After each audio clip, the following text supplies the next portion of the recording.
All right. Well, Ken, thank you. I appreciate the introduction and the nice words, and my thanks to Ford as well. I really appreciate the opportunity to have a conversation with the folks today, and hopefully, I know it's a little bit harder sometimes over a Zoom to have a conversation, but ideally that's what we'll try to do today. And my thanks again to Pat Schaefer, who was original connection into Ford and Ken to have the conversation. So looking forward to this today. As Ken said, this is about personal career stewardship. I'll do just a little bit of Ken's already given the bio, but I guess the perspective that I would offer, just in terms of my own background, as Ken said, I was in the HR world for about 40 years. Half of that time was spent sort of building my career, and then the second half in a couple of senior HR roles. I retired as the chief HR officer from CHOP in 2018, and I look at that as sort of closing my HR chapter and then pivoting into the work that I do now, which is executive coaching, some outplacement work, and so forth. The perspective I hope to bring to this is that I just have been involved in hundreds probably of executive hires, succession planning, career navigation. So hopefully that will provide some perspective. So what I want to talk about today, or what we can talk about today, I'd like to start just with a little bit of organizational context. I promise not to overdo it, but just I think it's helpful to create some context, and I will throw my bias out there about why organizations, I think, don't do a good job of helping individuals manage their careers, and why, because of that, I think it is important that we all take ownership of our own career and the personal career stewardship idea. So we'll start with that, pivot into a little bit of conversations around some of the challenges that we can run into in terms of what may hold us back from managing our own career, a little bit of a self-test, as I'm calling it here, that we'll spend some time chatting about. And then the second part of the conversation is a little bit more how-tos, some thoughts about how any of us as an individual can manage our career more effectively. And I will spend some time talking a bit about late-stage career management and transitions. While any type of a job change is a transition, I think the pivot into, or the transition into, and how to wrap up a career and pivot into what that next chapter will be has some of its own unique challenges, and we'll talk a bit about that. I will say that my intent today is not to talk about how to find a job. I'm of the view that finding a job is its own distinct act, and managing a career is its own distinct act. So I'm really going to be focusing today on the latter, the conversation around why it's important to manage your careers. There'll be some overlap, certainly, in terms of finding jobs and managing careers, but this is not a how-to job seminar. In fact, I saw what Ken just put up, and it looks like the conversation in January would be very much focused on the how to find the job aspect. So hopefully between this discussion today and January's will be kind of fill both sides of the puzzle. There we go. Let's just start, as I said, with a little bit of organizational context. If it's possible to remember pre-COVID, which I know is kind of odd to say it that way, but if you go back, seems like forever, but back to 2019, just organizations were focused on a variety of activities around talent strategies, talent management, finding the right talent in the right role, trying to make sure that operations were ongoing, creating retention or stickiness, if you will. There was a lot of focus around demographic challenges, a multi-generational workforce, a lot of conversations around DE&I initiatives. I'm saying that simply to say that that's where we were a couple of years ago. And then you move forward, and obviously we all lived it. We all know what happened over the last, I guess now 2+ years, but it just was such a remarkable level of turmoil that was happening over the last couple of years between COVID and then all of that flew out of that from an economic standpoint. I mean, I know I've never experienced a situation where in the course of 18 months, you went from literally the highest unemployment rate since the 1930s and the Great Depression, into the Great Resignation. Unemployment going from about 14.7%. I think today we're sitting about 3.7%. So it's just remarkable how quickly that happened. You can see, I won't read all these things in a slide, but just what was happening on a personal level. People were experiencing a lot of just, again, chaos, transition, some challenges, care issues that were emerging. Personal health and managing for others became a priority. employees or employers were really focused in on how do we hold on to people, enhance that employee experience through all this turmoil. I would point out the bottom bullet, which around succession planning, knowledge transfer, and so forth. It just there, from my perspective, there had been a little bit of a growing signs that traditional succession and knowledge transfer and career continuity programs were already challenged. And it just became increasingly more difficult for organizations to keep pace of that over the last couple of years. I do want to just spend a minute on the Great Resignation, because I think if you look closer, we've all heard about the Great Resignation over the last, again, 18 months or so. But when you look closer, I think some different facts emerge from it. There's this slide I pulled from a very good article, I don't know, maybe 8 or 9 months ago in Harvard Business Review, that talked about the fact that when you look over the last decade, from about 2009 to 2019, the quit rate was expanding or growing each year. More and more people were leaving organizations. So the idea that it happened all of a sudden because of COVID or the last year or two that everyone started leaving is just really not factually accurate. If anything, the anomaly was 2020 when people sort of hunkered down and stayed with their jobs. But people have been shifting jobs for a while. And I'm actually of the view, this is my own 2 cents on it, that the factors that underlie this that you can sort of see on the screen here are evidence that some people were taking more ownership of their careers. And we're seeing some examples of this personal career stewardship. But what was happening is that people are retiring, and COVID certainly accelerated this, but people started to retire in greater numbers. People were not relocating as often. Again, notwithstanding the myth that with remote work, you could work anywhere. The data shows that people actually did not move that frequently. And what they were doing is shifting careers and jobs to stay kind of where they were from a local standpoint. So my point in raising this is that the Great Resignation really masked a lot of activities and issues that were already in the workforce. And so what does that mean? It really means that from my perspective, some very fundamental changes have been happening in the nature of work for the last number of years. And you can see on the slide, a couple that I've called out, that there's certainly people I've heard the view that digitization is, many people liken that to kind of the fourth industrial revolution, that the impact of that and the advancement in terms of how that reinvents office work is really dynamically changing what's happening in terms of the world of work, the way that we're working. There's increased attention to social and environmental goals. And the nub of this, from my perspective, is that when you look into the 20th century, the source of value was really a physical capital investments, a physical product.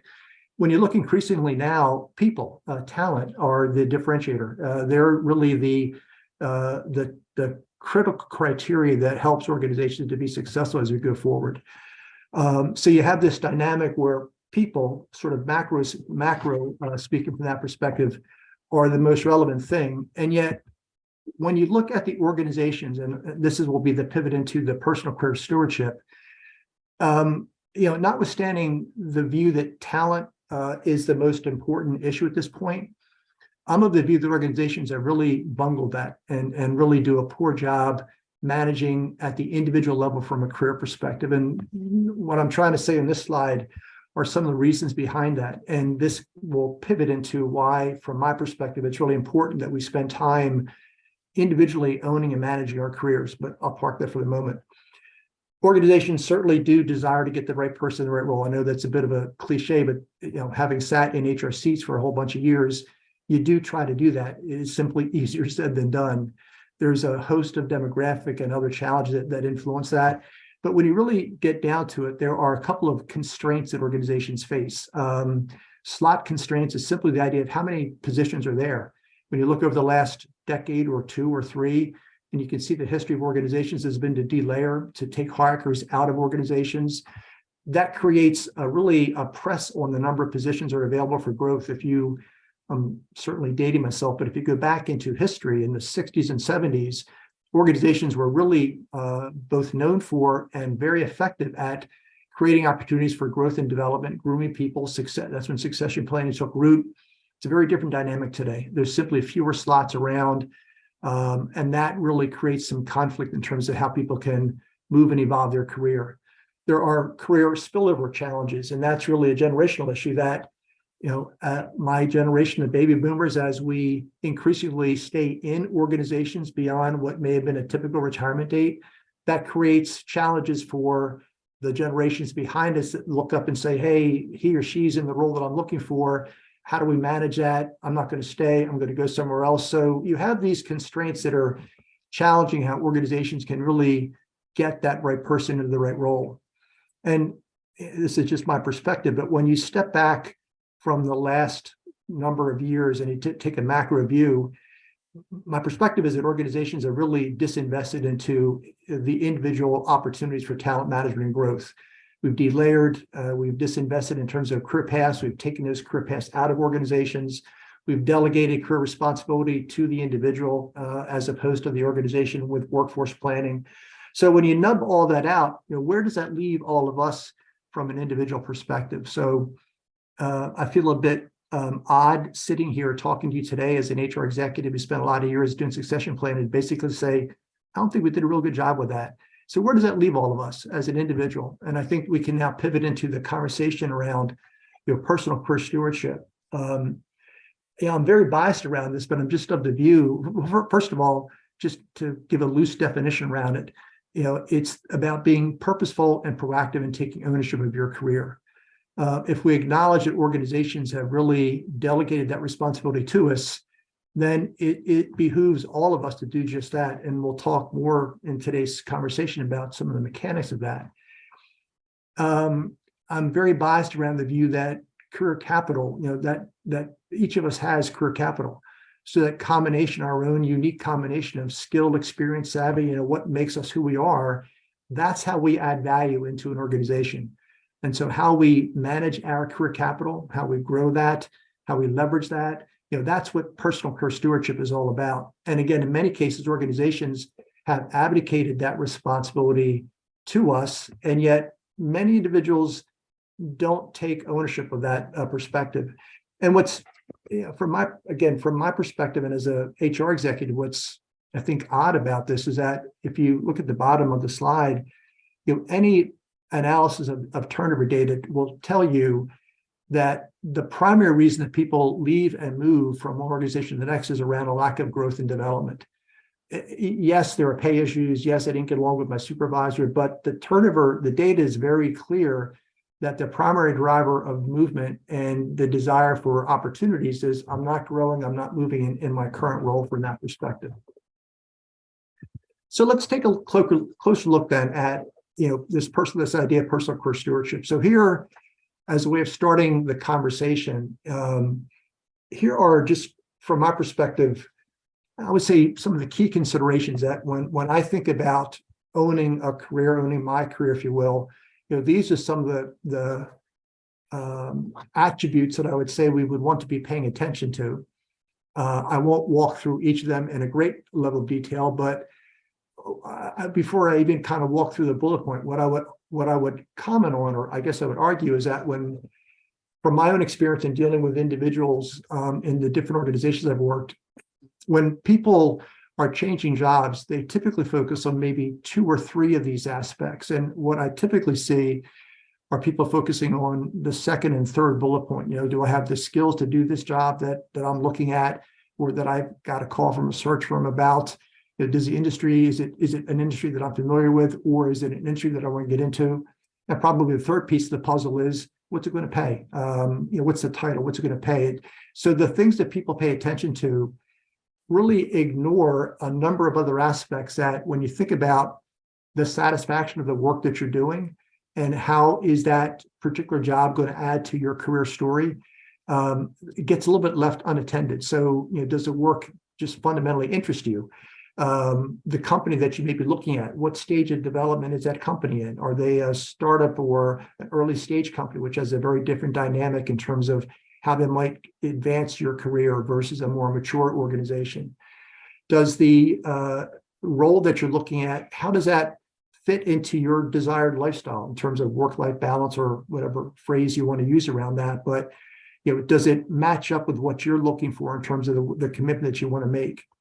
And does the job itself, how does it either accentuate or highlight the good and or bad aspects that we all have. We all know there are things that trigger us in terms of work environment. So does this new job you're looking at either heighten some of those things that may be triggers for you or not? So my point in this slide is that when you're thinking about managing your career, owning your career and moving forward with it, we tend to narrow the focus down to, can I do the job? Is it an industry that I want to get into or that I'm experienced with? And how much will the job pay me? And we don't spend as much time focusing in on some of these broader aspects. And so what might be some of the reasons around that? I want to spend just a minute or two talking a bit about some traps that we all run into in terms of, I won't even say making just a job change, but in terms of thinking a bit about my career and how to manage a career, and particularly thinking about making a pivot into a different type of a career. So when any of you who have been in, substantial roles, you've been leading teams, you've been managing people and so forth, it's that classic, what is it, Marshall Goldsmith quote, what got you there is not going to get you further kind of an idea. Many of the skills that got us into our leadership roles actually stand in the way of helping us think about how do we reinvent or better manage our career. And some of them are listed on this slide or on the next slide, but as leaders, we learn how to be self-sufficient. We learn to make decisions. Certainly we can get input and so forth, but fundamentally we tend to trust our own instincts on making some decisions. And that self-sufficiency kind of flies directly in the face of, we tend to become more insular, and you don't tend to create the networks that you would be looking for and relying on from a job perspective. We tend to rely, when we're in our leadership roles, on a strong reliance on analysis and logic as a way to solve problems. And often career management is as much about some of the emotional or intuitive aspects, and how does that get brought into the fray. Some other challenge that folks have is that fundamentally money talks and people listen. And I want to just focus on this for a minute, because again, many analysis of data that show that there's actually pretty little correlation between pay and job satisfaction. So while money doesn't satisfy, it certainly motivates us. So again, many people think about, well, what's this job going to pay? It's a step up in pay. Let me take this next job. And they sit in that job a year or two or three later, and they're not satisfied, and they say, well, what's up with this? And they really tend to, again, not think about the aspects that were on the slide earlier, how the job fits them from that perspective. So my point in the last slide and this slide is simply to be thinking a bit about what might be some things that have helped us be successful in terms of running projects, running teams, leading people forward, may actually be inhibitors to us in terms of thinking through, how do I make a job change or a career transition? So a little bit of a segue into what I call the self-test. It's not a quiz. We're not writing answers down on a piece of paper, or I guess in today's world, onto a notepad, if you will. But some things that I think are really vital to ask yourself. It's interesting, when you think about medical exams or financial analyses. I mean, most of us probably go to a doctor once a year for the wellness care and the preventative checkup. So we're spending time in making sure that everything is good on that medical front, if you will. I imagine most of us have either financial planner or do some kind of a financial check each year. Maybe you sit down January 1st of the new year and say, how did we do last year with our budget? How are we doing this year? My point is that all of us spend time in other aspects of our life checking in to see, how are we doing? What's happening? And I would argue that probably not many of us actually do the same thing from a career perspective. And so my argument, and if I were to give you a homework assignment, my request would be to say, pause, lift your head up, whether you do that on an ad hoc basis, or, I got into the habit myself of around January 1st of doing just that. How am I doing from a career perspective, and how am I feeling about where I am with my career, and so on and so forth. So, this slide and the next slide are some questions that you can use in that self-test to be helping you think through, and just give yourself a bit of a gauge in terms of where are you. So how fulfilled am I? And this is really about values. And I don't know how often the folks on the call have spent time taking a bit of a values test or going through a values assessment. I think it's really helpful to do that. Values typically don't change over time, but what does change or may change is just the relative importance of a value. You may have a value of financial security that may be less relevant to you or less important to you if you don't have kids, and all of a sudden you have children, and that financial security becomes more important. So my point is that your values, while they themselves may not change over time, you may value things differently as you go forward. So, can you articulate your top 5 values on a scale of 1 to 10?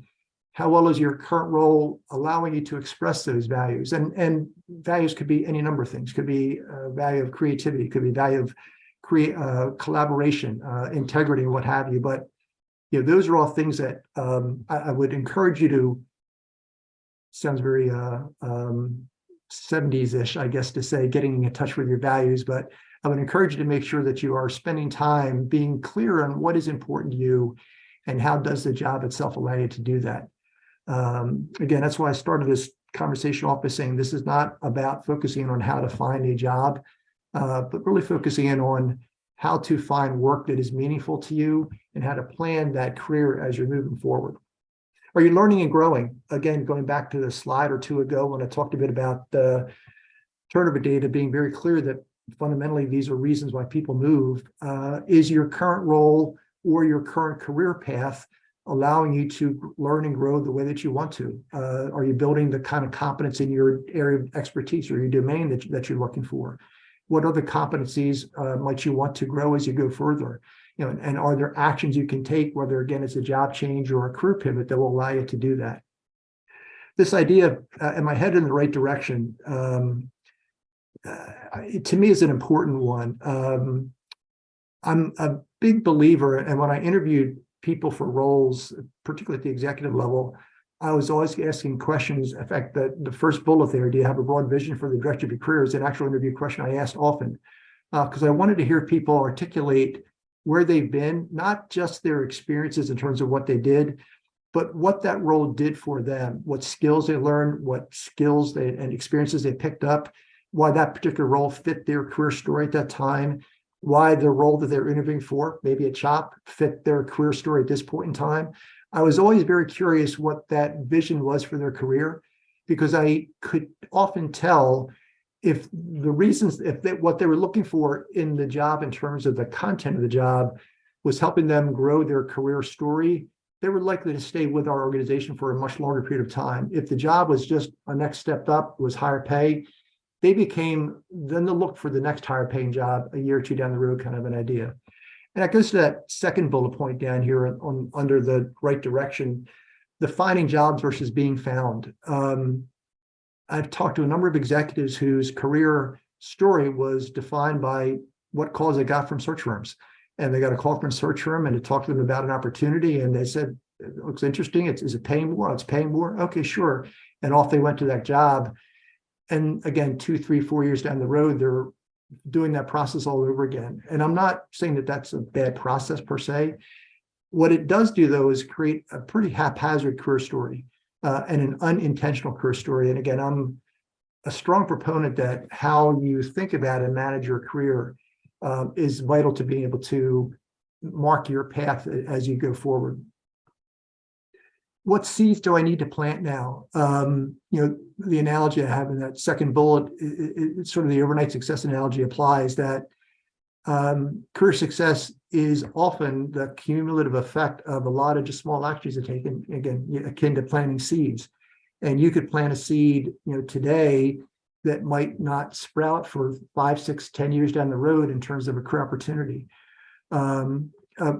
Just if I may, just sort of a personal vignette on that front.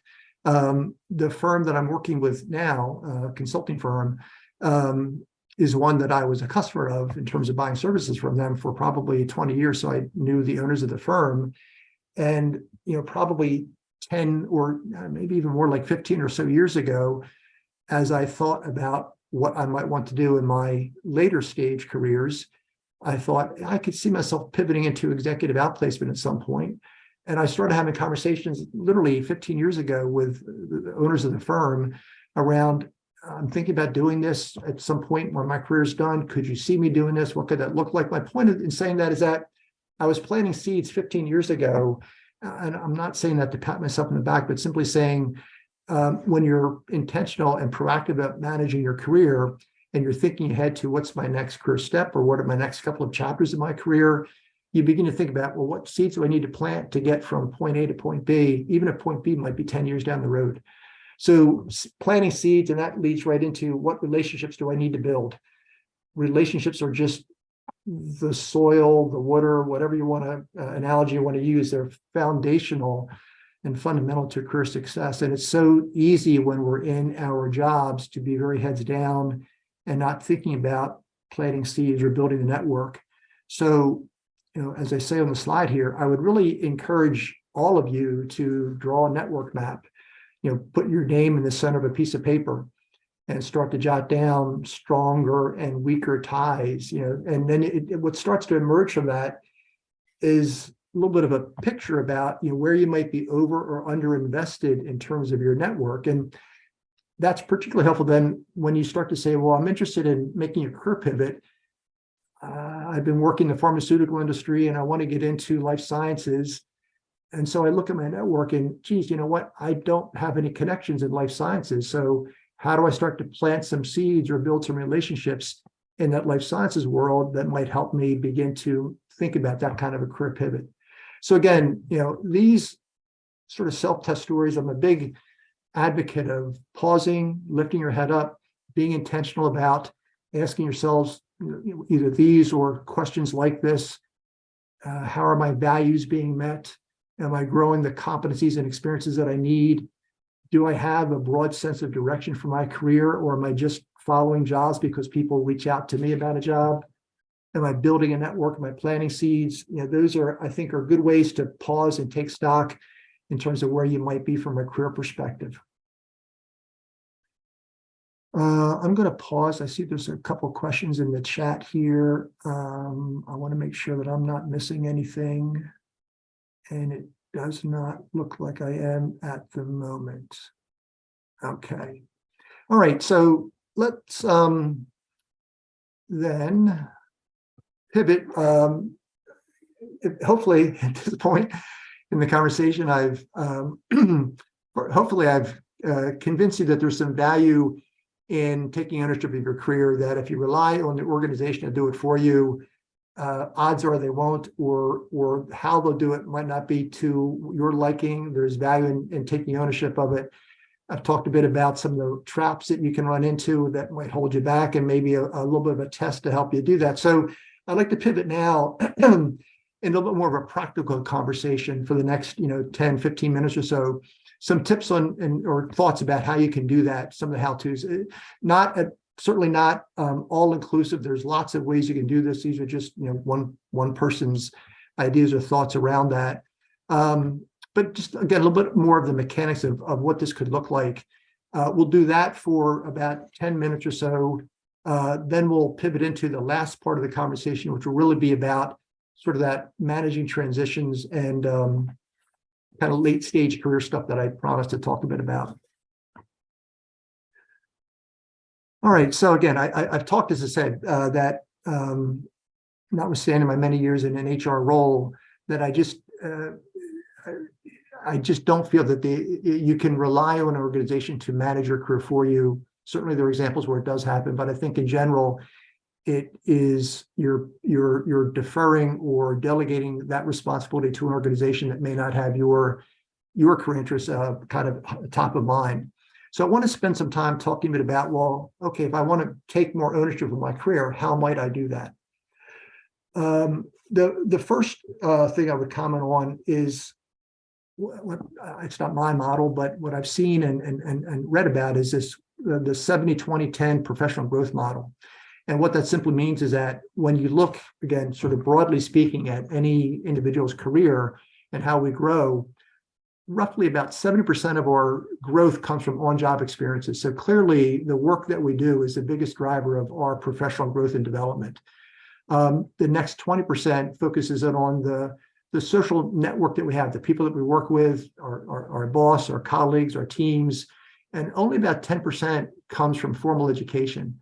So, my point here, this is not me saying don't go back to school or it's not worth getting a master's degree or anything like that. There's certainly value in that, but I had this conversation with both of my kids who were like, all right, I got out of undergraduate, let me go into grad school, and because that, getting another degree will get me into the job I want. I said, time out. A, there's money involved in that, but B, go do some work, go find out a bit more about what you want to do, how you want to do it.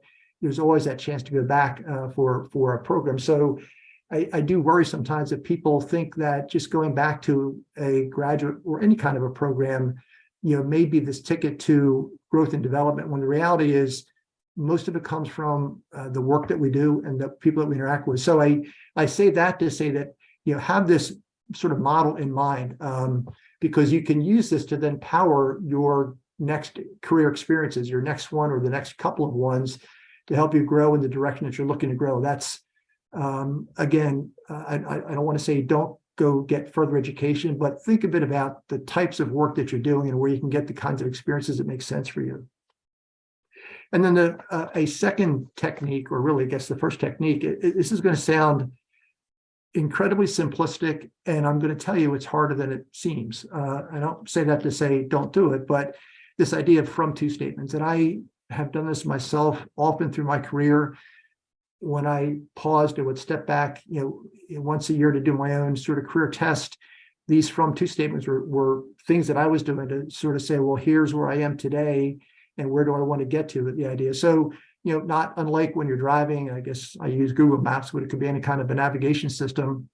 You have to kind of know where you are and where you want to get to navigate. So the same concept applies here. This idea of a from-to statement is simply describing where you are today, and then describing where you want to get to from a career perspective. And it's not necessarily the ultimate destination. It's really thinking for the next chapter of your career, the next step that you want to get to. So maybe you're mapping out a 3 to 5 year sort of a window from that perspective.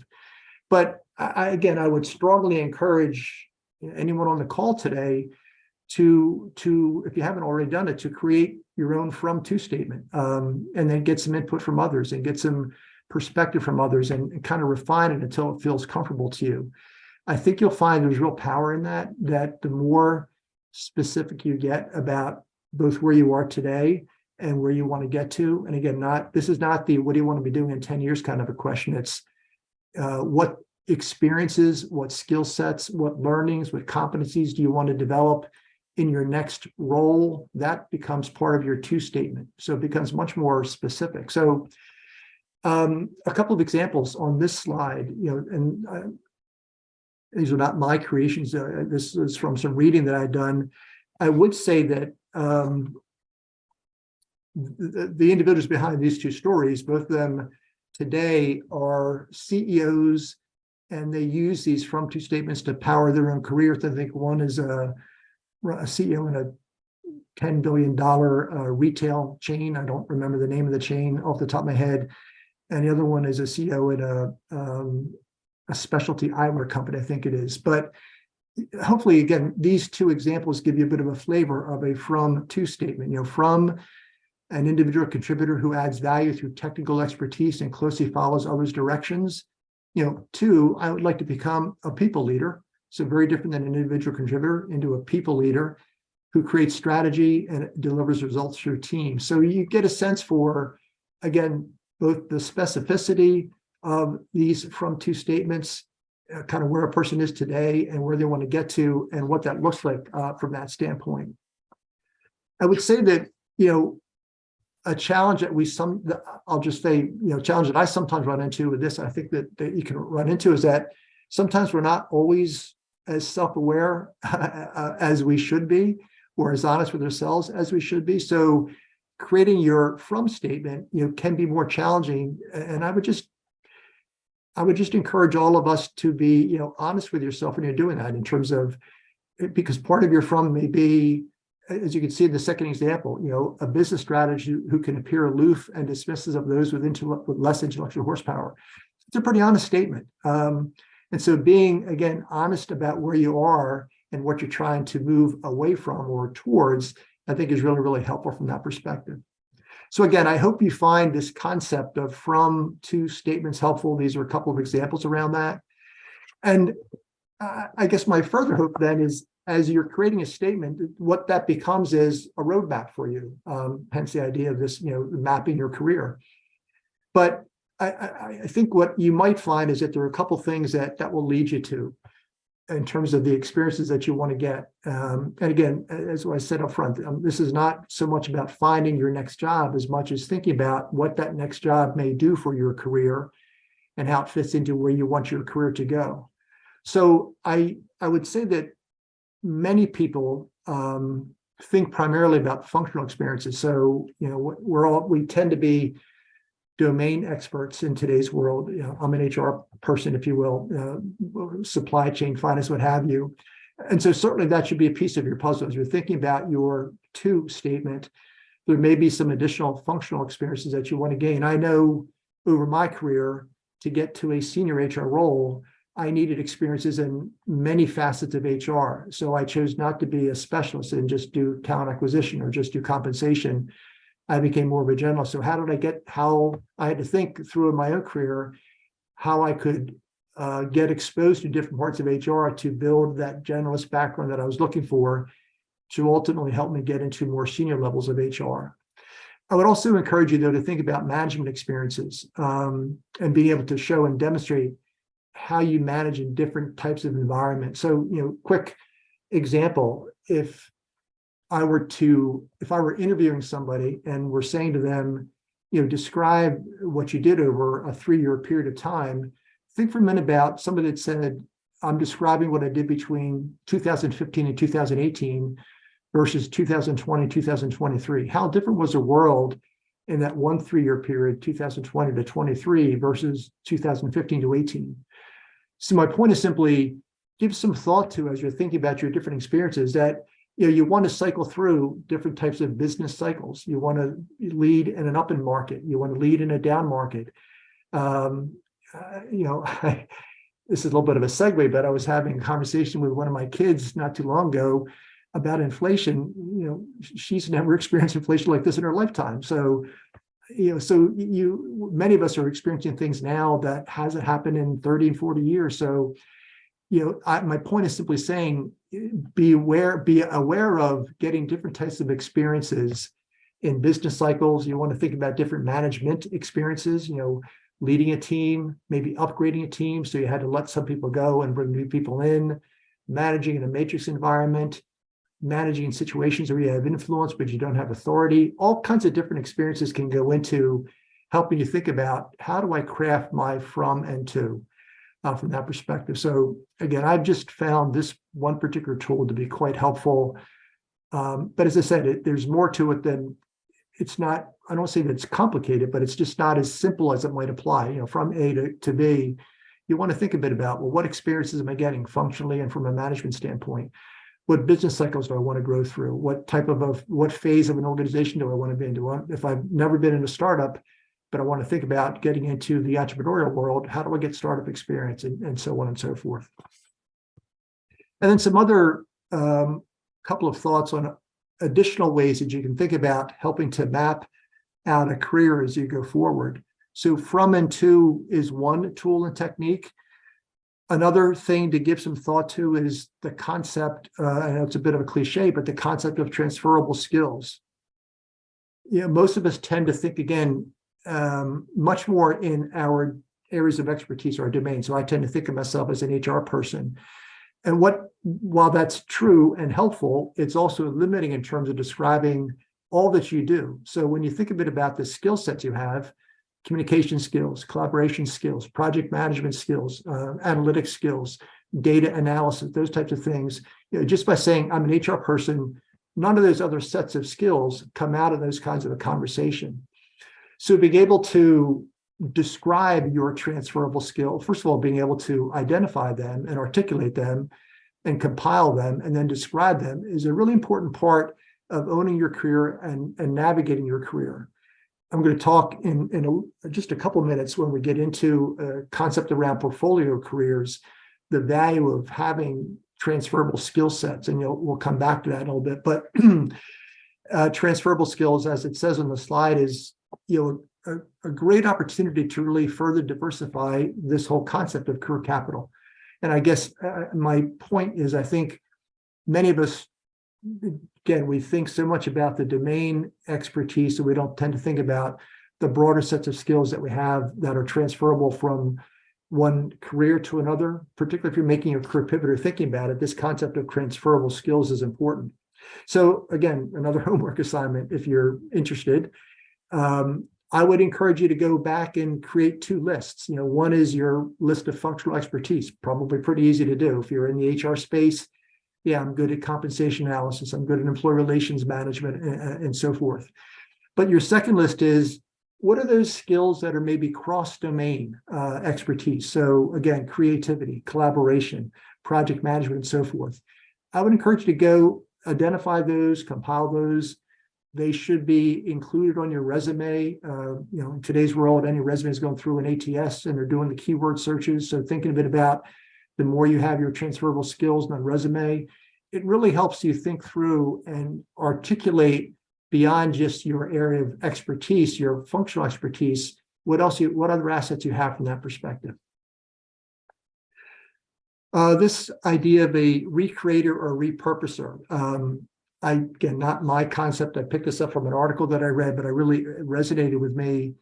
The article quickly was a study that this research person had done on banking professionals who had worked for Lehman Brothers, and when Lehman failed, how they found the next careers. And the researcher identified that they fell, broadly speaking, into two categories: a recreator and a repurposer. And a lot of this goes back to the values test that we were talking about earlier.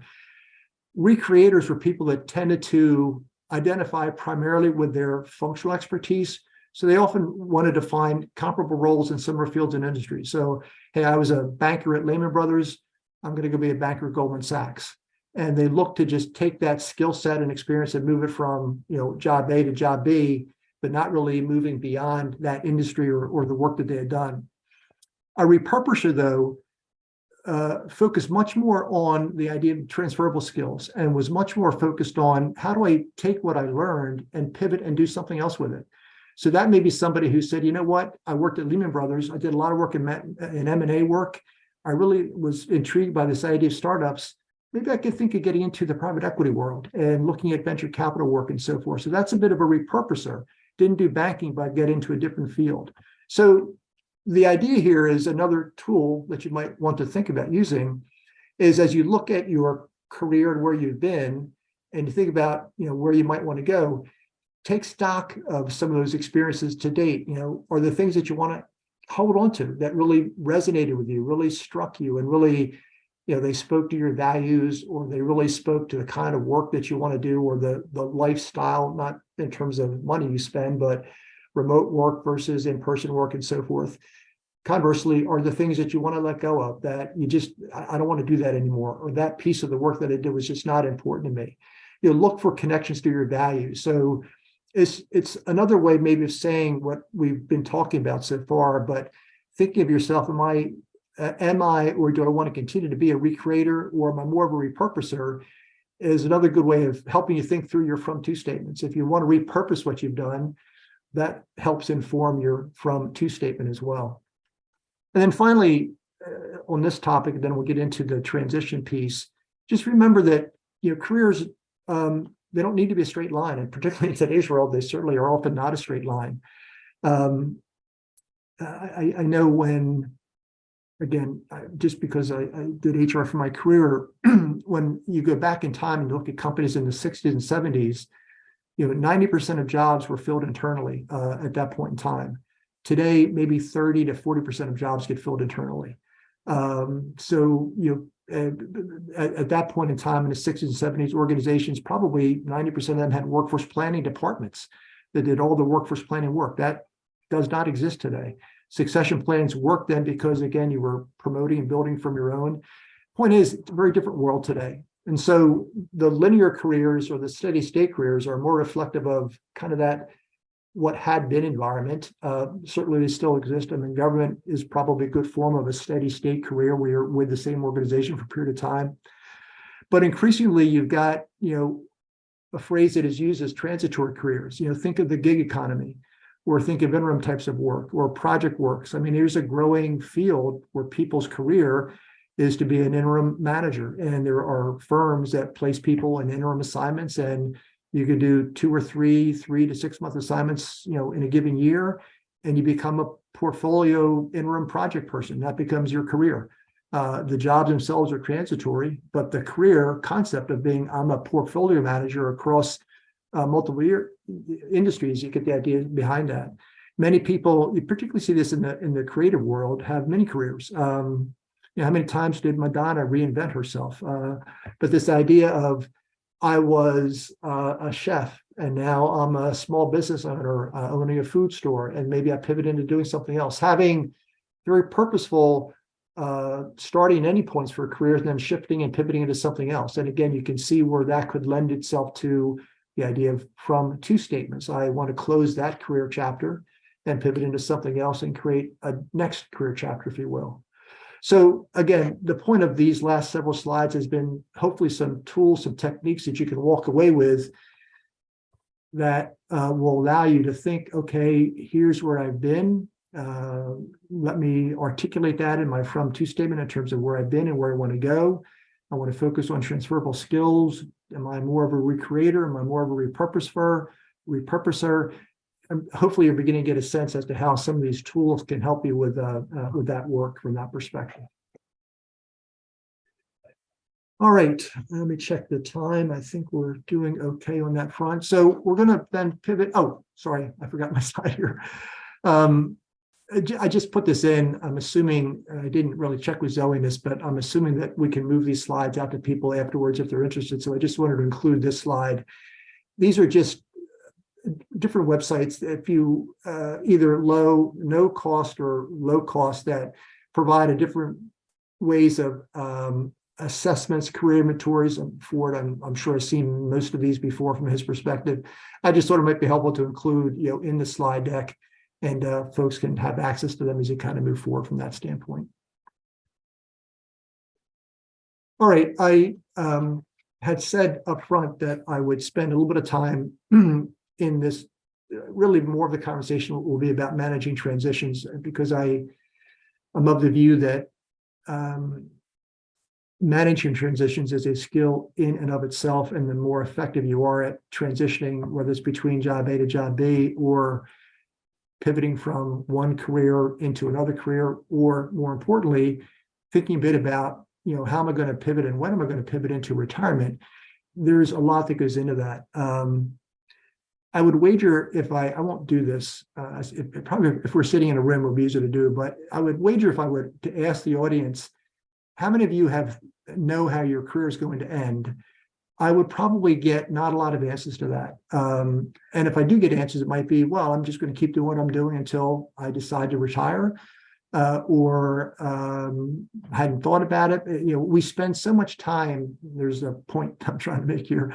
We spend so much time managing the day-to-day of the work that we do, and frankly, managing the busy lives that we all have, whether, married, children, whatever it may be. Life is busy. So the idea of thinking a bit about and being purposeful about how and when will I transition into what might be my sort of last or final career chapter, we just don't spend a lot of time thinking and talking about it. Over the course of my career, I coined a stupid phrase, which is pro athletes and executives have bad endings too often because they don't think about how their careers are going to end. How many times have you seen that pro athlete who hangs on a season too long? I'm going way back in time because I'm an old person, but I still think of Steve Carlton pitching for like 8 other teams after he left the Phillies. And it was just like, how could that happen? But my point is simply, if you don't think about how your career how and when you'll pivot and what that will look like, others will make that choice for you. There's a data point that roughly 2/3 of the people that are retired today are not there by their choice. It happened to them. It may have been layoffs and companies saying we don't need you anymore, and all of a sudden they're out of a job and they couldn't find the next one, so they say, well, I guess I'm retired. Could have been some health reasons, could have been maybe caregiving for somebody else. My point is that if you think you're going to sit in your job till you're ready to retire, I don't want to sound too callous here, but I would wager that that's not always the safest bet to make, that some others may make a decision for you, or some other issues may come up from that perspective. So giving thought to how to manage transitions and what that will look like is, I think, a very important piece and an underappreciated piece of the puzzle. And candidly, I'm 65. I've been going through this myself for the last year or two. And when you get into it and you're starting to think a bit about it, you realize it's, I'm not going to say harder, but it's more complicated than one might think. And you start to say, well, I should have thought about this sooner. So a couple of broad points before we start to get into some of the how to manage transitions and what might that look like. I think an underappreciated aspect of our work is that it provides a number of benefits for us that we don't always think about. And I'm not talking about salary and retirement planning and so forth. But as you can see on the slide, work provides three really vital things for us. It provides a sense of competence and mastery in whatever it is that we're doing. It provides to us a sense of community or affiliation. Many of the relationships we have are work-based, and when they're not there any longer, when you're not working with that group, where does that sense of community come from, if you will? And work provides a sense of meaning and purpose. So again, I go back to what I said up front. This is not about finding your next job, but as you contemplate your next job, and now as we're talking about contemplating maybe retirement without a job, I would really encourage you to think about how will these needs be met in the future. If you're retired or if you're working, in a part-time and you have more time on your hands, how are you getting that sense of competence and mastery? And if it's no longer from work, what might it be coming from? What other activities might fulfill that? Who might you affiliate with? Are there other groups? If you're not, if your tribe is no longer your work tribe, who might you be thinking about affiliating with, and what provides you that sense of meaning and purpose? And so what I'm describing is and I'm not a psychologist certainly, but when you do some reading on this, what I'm describing is this concept of liminality, which is the process that, it's the word used to describe the process of transitioning across boundaries, from not only from job A to job B, but from working to retirement. Another way of thinking about it is you're betwixt and between. So you've moved away from what you knew, the certainty of a job or the routine that you had, and you moved into something that is undefined or maybe ill-defined at this point. And that's at times it can be an uncomfortable feeling, it can be a challenging feeling. And everything I've read and what I'm experiencing is that that's what you want to embrace, because that's when a lot of great learnings happen in that period of liminality before you start to define what your to is going to be if you use that from to context. So my point is, when you're thinking about late stage career transitions and you're thinking about when you want to retire, well, first of all, I would encourage you to think about it, at whatever point you think is relevant from an age standpoint. But I would encourage you, if you're 5 years away from retirement, be thinking a bit about how am I going to replace my affiliation needs? What's going to give me purpose? How will I deal with this period of transition that I go through, this period of liminality and so forth? So some thoughts about that. There's a couple of things, again, from a reading perspective and things that I'm focusing on myself that may be helpful. Pacing and planning, which we'll talk about in just a second, kind of leaving gracefully and building that next chapter. So this idea of pacing and planning is a concept that I guess I've always subscribed to it, is this idea that think of your career and even your life in chapters. There's one, I forget the author, the name of it now, but one piece that I read, this gentleman wrote about life as a series of 7-year chapters. And what did you do in each chapter, and how did you move from one chapter to the next chapter and so forth. So thinking a bit about your career as chapters, and what chapter are you in now? How many chapters do you think you have left? And that's not I don't mean that as a a down question like when am I going to die? It's more like, do you think you're going to work for another year, another 3 years, or 3 to 5 years, another 10 years? How many chapters might that be that are in there? Giving thought to that, I think, is a really powerful tool, and it gives you agency when you're thinking about it and controlling it. And that's, again, the whole concept of career stewardship. Then you are less likely to become the victim of another decision. And this idea of chapters should align with your from to statement. So again, particularly as you're thinking about a transition from maybe a full work mode to a either fully retired or a semi-retired, and you're doing some partial work, what's that from to going to look like from that perspective? Another concept, or at least something I would call out, is this idea of leaving gracefully. I think it's a real skill, or I'll say it this way: there's value to know when something is come to an end, whether it's a job or a relationship, a life phase, whatever. You being the one who controls that or makes the decisions, I think, would position you, as I said in the slide, it gives you agency rather than letting it happen to you. Again, this idea that some people have that, well, I'm in the job now, and I assume that I can just do this job until I retire. As Ken said at the start of the call, Meta laid off 11,000 people. So if those 11,000 people were sitting there thinking, I can do this for another 3 to 5 years, and then the next day they're gone, out of a job. Or you're working at Twitter and Elon comes in and lays off half of the workforce. My point is that you never know when something might come to an end. So even if you decide I want to stay with it, but giving thought to it and being prepared for an ending, even if it's not when you're expecting it, again, is really helpful. So leaving gracefully, understanding that ends can come either from your own perspective, I'm burned out with this, I'm bored with it, it's ready for me to move on, or it could be something happening to you. But also, I think this is the important point, that ends are the prequel to recreation. What's the phrase? Every ending is a new beginning. And I know that sounds very esoteric, but it's the reality of it. When you're thinking about transitions, you'll go through the many emotions. If you want to use the Kubler-Ross idea of the stages of grief, you'll go through those emotions, but embracing that confusion and the ambiguity allows you to start to think about how you're ready to move on, to that next chapter from that standpoint. And then the last piece on this, and then we'll talk about portfolio careers, and then we can open up to some questions. As you think about building, again, particularly in the later career stages, that this, what's the next chapter, or maybe the next chapter 2 going to look like? The idea of leveraging insight and outsight. These are not my phrases. These are phrases that come from a well-known author. Her name, Herminia Ibarra, who was a Harvard professor. I think she now works for INSEAD in France. But I love the quote that she has, which I think is relevant for this whole idea of transitions, which is, we rarely think our way into a new way of acting. Rather, we act our way into a new way of thinking.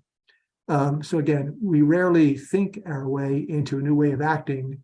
We act our way into a new way of thinking. So the application here might be this idea of experimenting, taking small steps, leveraging your perspective, your insight, your self-awareness, and when you recap your career and you're thinking about a next chapter or 2 as a transitioning into retirement, what have you most enjoyed in your career? What kind of people or environments really energize you or really shut you down? What kind of balance are you going to prioritize in this next phase? If you're going to do some part work and part non-work, how are you going to balance that? Are there skills you want to transfer? Do you want to start from scratch? And then this outside idea is simply getting feedback from others. It's really balancing the perspective that you have of yourself. How do others see you? What do they most appreciate about you?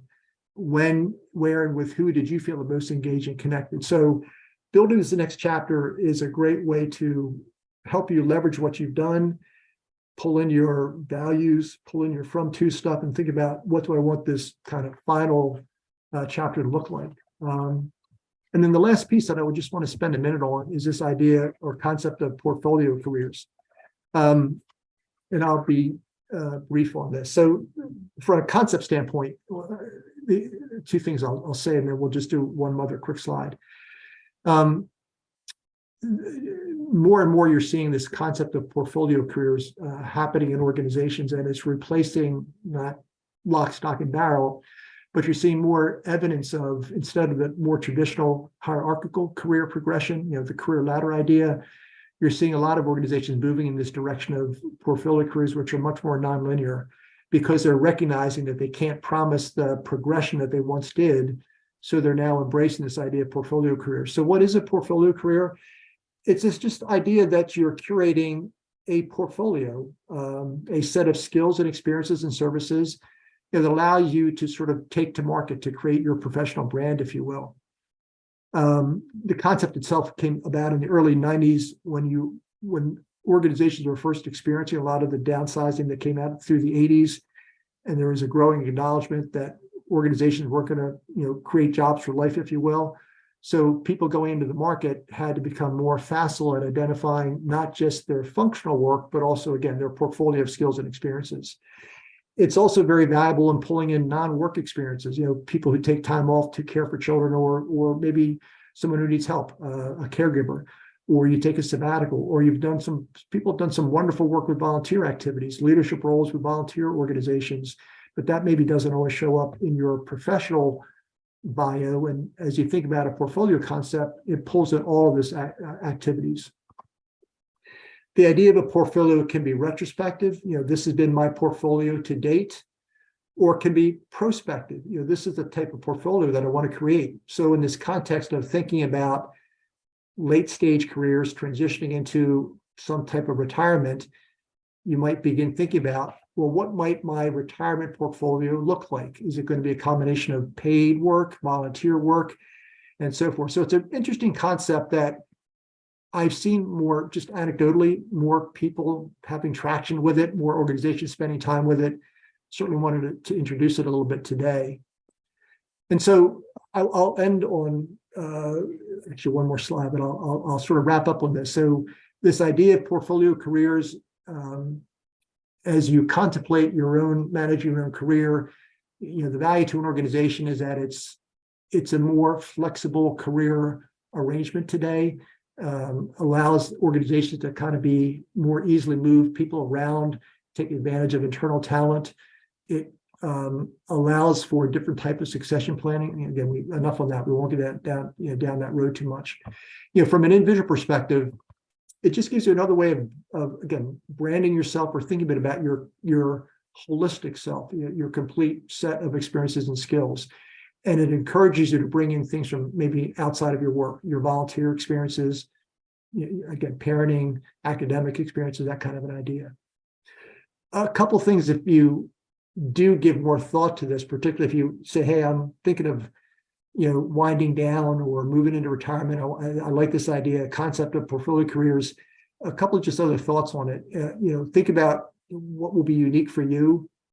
I really encourage you to try small experiments. The analogy I'll use is that when you do any kind of retirement reading and people are thinking about, I'm going to relocate somewhere else for retirement, retirement experts will say, well, go live there for 3 or 4 months first. Try it out before you decide to actually sell your house and move there. So this idea of trying small experiments, if you think that you want to maybe work for a nonprofit in retirement, maybe go volunteer at the nonprofit for a period of time and get a sense as to what that may look like. The more you can try out some different experiences, it allows you to think, you know what, yeah, that's something I really do want to curate and bring into my portfolio versus, no, I don't think I'm going to be interested in that. Many, I'll say people, but particularly executives, just think, you know what, I'll go join a couple of boards when I retire. And often they're thinking it's going to be paid boards. And I would just say, don't bank on that. Very, very challenging to get into a paid board position, certainly. My point simply is, without going too far down a rabbit hole, if you think you're going to be able to transition and spend time on 3, 4, or 5 boards, I would rethink that, or encourage you to be really going back to the slide on planting seeds and being sort of growing relationships. If you want to be on a board and you're just thinking about it now and you want to do it next year, you should have planted that seed about 10 years ago, is kind of the idea behind that, if you will. That being said, lots of nonprofit boards are always looking for people to help and support. So the idea of getting some board experience, maybe you want to start with a nonprofit, that may be a leg way into a board position and so forth. And then this last point, get ready to march to the beat of a slower drummer. When you go portfolio, even at any point in your career, even if you're mid-40s and you decide to do something on the portfolio side or other careers, it's different than working in an organization, is simply the point that I would make. So you'll have busy periods, you might have slower periods.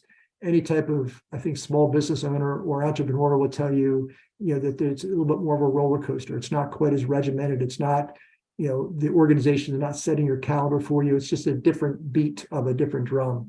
So you want to give some thought to that. So again, the concept around late stage career management, I'm not here to tell you when you should or shouldn't retire. What I am here to tell you, you should be thinking about what that transition will look like. Don't assume that the role you're in today will be the one that you can run for the next 3, 5, 10 years, because life happens, if you will. Give thought to, do I want to create a portfolio career? What might that look like? And so on. I won't repeat all of this, but hopefully this is a helpful for those who might be like me, grayer, and at that point in life where you're thinking about those transitions. I hope this might have been helpful. So I'll wrap up on this slide. The themes today that I hope you walk away with were, do you know what your career story is, and can you articulate that? And as I said, I often ask that kind of question in my interviews with people, because it, to me, helped me understand where this particular job they were applying for fit into their story, and would that be a fit that would work for them as well as us. And knowing your career story, I'm of the view, will actually help you as you interview for the next job, because it ought to be a clear symmetry between why you're interviewing for that job and how it fits into what your story is. That's why your story is important. And then hopefully today you also got a little bit of a sense of some techniques or some ways that you might craft your story and help you take more of that ownership of of the career stewardship. So with that, let me just stop the share, and I'll just say, first of all, thank you for letting me talk at you for the last hour. It's always a challenge to be talked at for a period of time, but I appreciate you letting me do that, and would welcome thoughts, comments, feedback. I don't know, Ken, Ford, Zoe, if we just open things up to a bit of a conversation, but happy to answer any questions or have more discussion on anything that we talked about today. So thank you very, very much. This is Ford, and wow, that was a really, really good presentation. I enjoyed it thoroughly, Rob. It was grounded in a lot of good research, a lot of excellent foundational information. So thanks for doing your homework.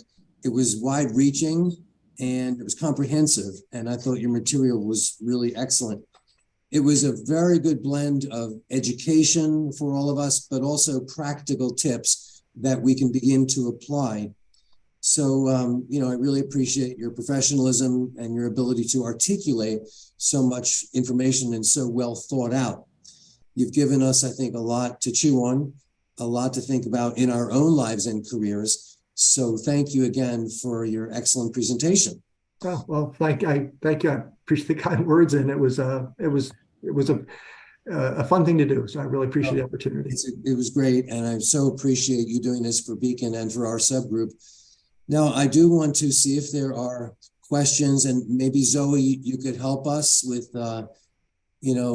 opening it up so other people can speak and ask questions if they want to do so. Yeah, feel free to raise your hand, like Rich has his hand raised there. So maybe we'll take Rich first, and then if others want to raise their hand, it'll show that you have a question or a comment. Hey, good morning, Rob. I'd like to echo Ford's appreciation for what you talked about.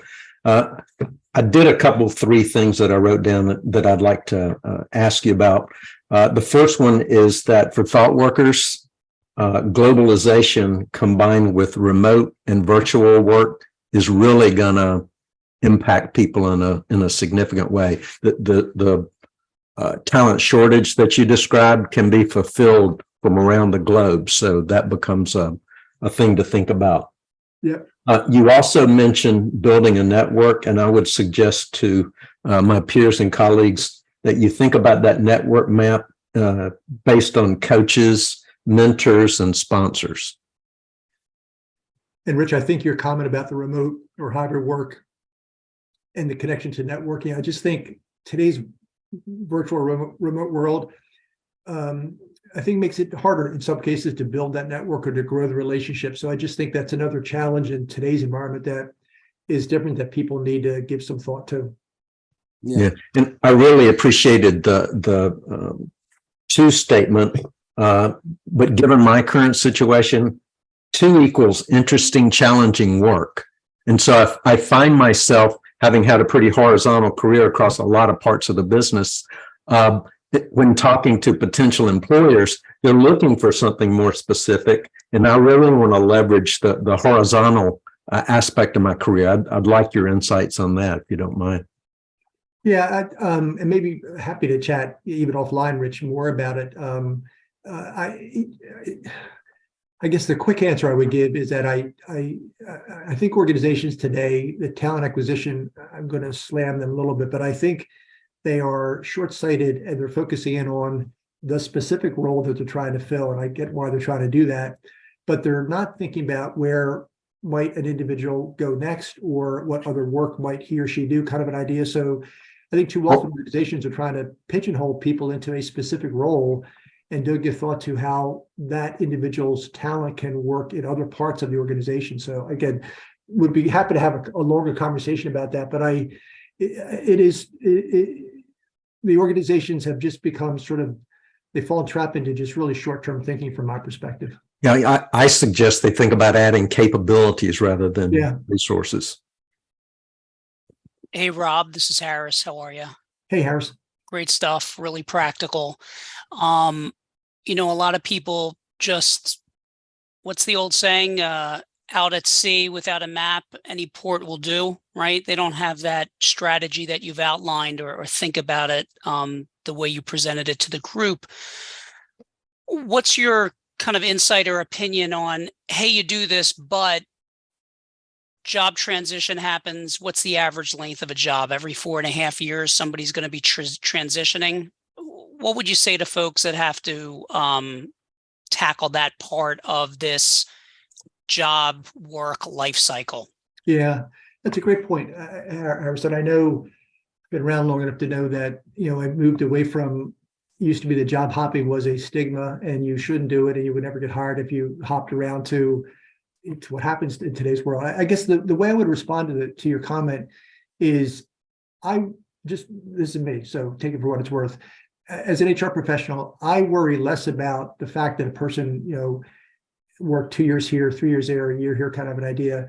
What I care more about is what's the logic behind why they made those moves. Again, going back to what's their career story. So if you moved even frequently over the course of 5 or 6 years, you had 4 different organizations you worked for. If you're able to demonstrate that there was a thought behind, I didn't just jump for a higher pay, but this role added this experience to me. This role was a different industry I want to get into. This role exposed me to working in an environment that I hadn't worked in before. I'm looking to understand why you made moves that, to me, help me understand that there's a thought behind it. Because as I said, because then I can look at the work that we're looking to hire you for and say, well, then this will fit into your career story. Therefore, odds are you're going to stick with us for a while, because I'm thinking about it from my end, retention, longevity, how they're going to stay here. So I'm a big believer that if you can articulate, and acknowledging that things happen to people and sometimes things happen and you can't control it. But if you can articulate why you made whatever moves you've made, and there's a theory behind it or a thought behind it, I just think that really positions you well from an interviewer perspective. Thanks. Beacon is the premier executive networking organization serving the Mid-Atlantic region. To learn more, go to beaconforlife.org.